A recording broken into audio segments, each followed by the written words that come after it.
All right, guys, so can't see nothing on the outside of this.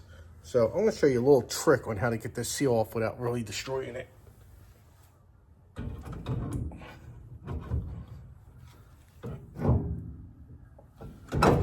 So you let the caliper hang.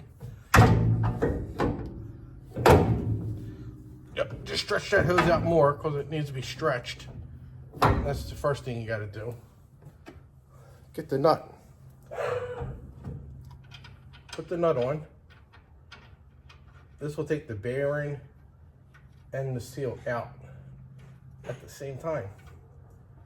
Just screw it on. Unless you want to strip anything.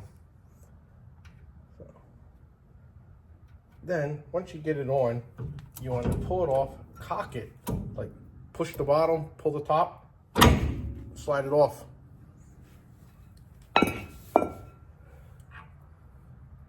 I'm going to take this off.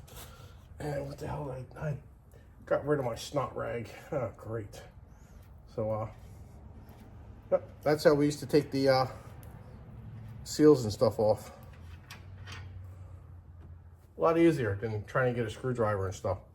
And the seal, undamaged. Might be able to reuse it. So, there's the bearing.